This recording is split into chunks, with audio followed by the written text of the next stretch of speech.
gals, it's Miss Reynolds with B.O.R.E.D. Better Off Reading Every Day. Today's book is Sitting Ducks by Michael Beddard.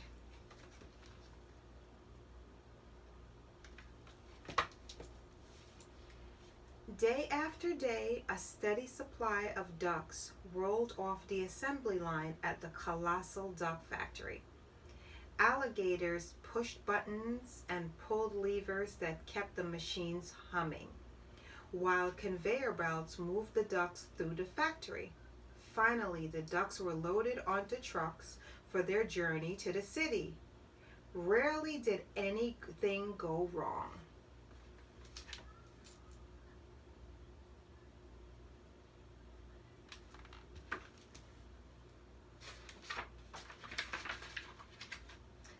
But one day, an egg came through the incubation chamber, unhatched. It rolled off the assembly line and fell down, down, down into the shadowy darkness below. The egg landed without a loud crack on the factory floor. With a loud crack on the factory floor. Dazed by this rude introduction to the world, a little duck emerged and surveyed his strange surroundings.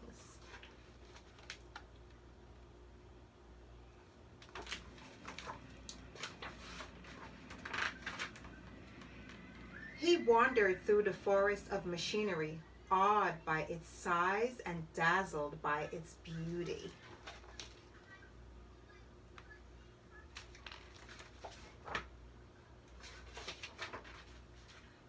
The next thing he knew, the little duck came face to face with one of the worker alligators, who was very surprised to see a duck wandering freely about the factory. Instead of returning the little duck to the assembly line, the alligator stuffed him into his lunch pail.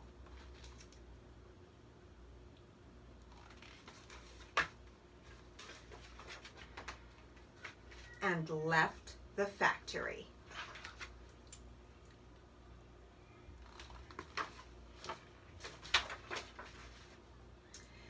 When the little duck emerged from the lunch pail, he found himself in a nicely decorated apartment.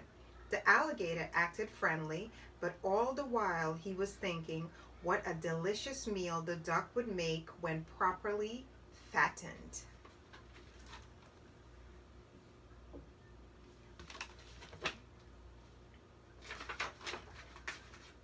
Each day when the alligator went off to work, the little duck was left by himself with a large supply of tasty snacks.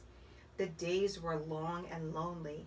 At night, the little duck was so delighted to see his big friend that he danced madly about the apartment.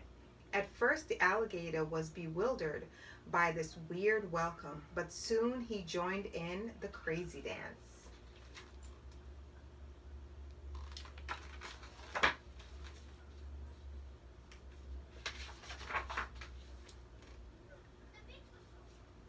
As their friendship grew and grew, the alligator thought less and less about eating the little duck.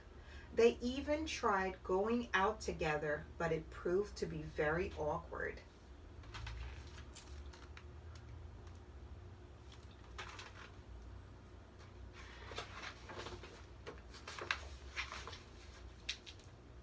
One night, while the alligator worked late at the factory, the little duck pondered the world outside his window. The alligator had warned him never to venture out alone, but the duck's curiosity got the best of him. He just had to sneak away to explore the streets below. Farther and farther the little duck roamed until he was hopelessly lost and very scared.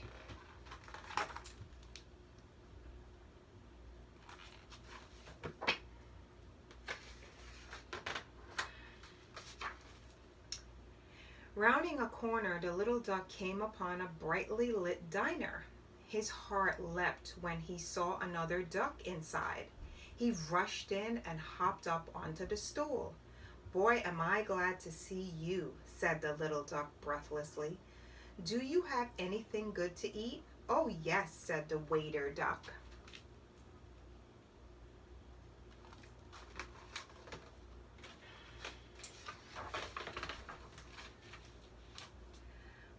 popped a huge alligator from behind a counter. We certainly do.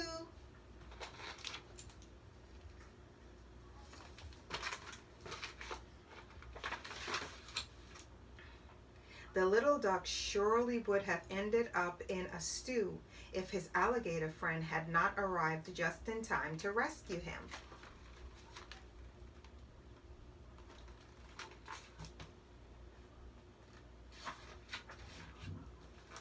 Shaken and sleepless from their frightening experience, the duck and the alligator lay awake talking. "I guess I owe you an explanation," said the alligator, and he went on to tell the terrible truth. After the ducks are hatched at the factory, they are shipped to a part of the city called Ducktown. There they eat and eat until they grow so fat they can't fly away.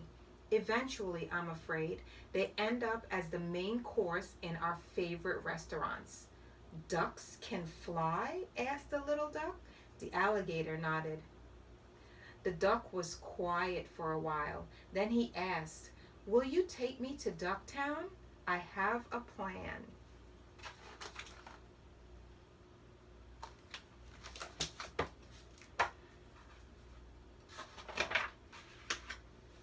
The next day, the alligator took the little duck to the edge of Ducktown. It was very difficult for them to say goodbye. "Don't worry," said the duck. "It's better this way. Trust me." The little duck wasted no time in spreading the news. At least nobody would believe his story about the alligators. They thought he was just a troublemaker. But when the little duck showed them the menu from the decoy cafe, the ducks were stunned. "Listen," the little duck said, "this is what we have to do."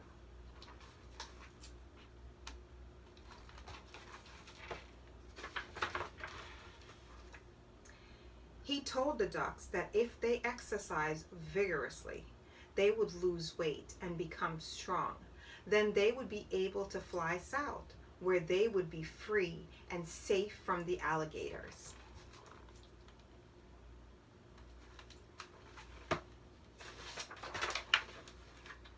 Soon the sky was filled with flying ducks.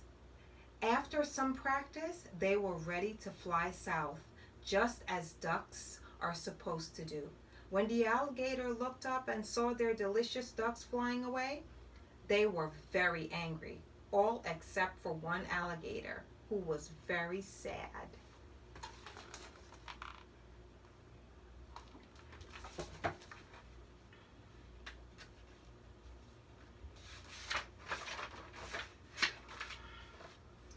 The alligator was sure he would never see his little friend again, but suddenly the duck burst into the apartment with 2 tickets in his hand.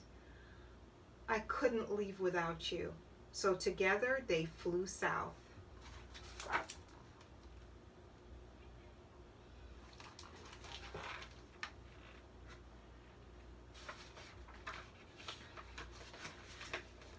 The ducks followed the sun to a beautiful tropical island. They were thrilled to find their little hero waiting for them, but they were very nervous about having an alligator in their midst. They needed have to worry though. Mostly the alligator passed the time dreaming about chicken. Life was good at the Flapping Arms Seaside Resort.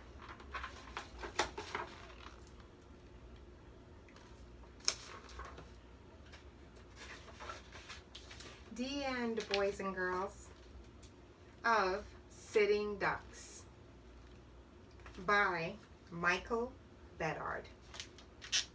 Boys and girls, I chose this story because I loved the whole thing. Sitting ducks. Ducks sitting. Very, very cute illustrations on the front and inside this book. I don't know if you noticed how beautiful everything was in there. And also, I have my little duck friends here. Here's a little duck like the one that was in the story. And this one, let's see what his name is.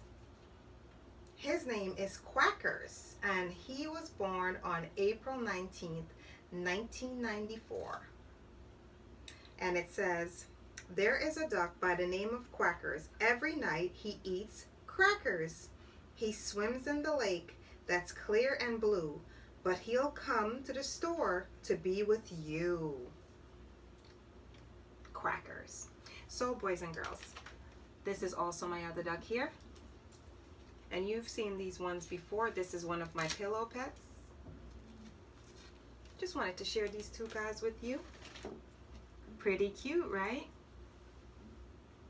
And also to tell you that in this story, there were two unlikely friends.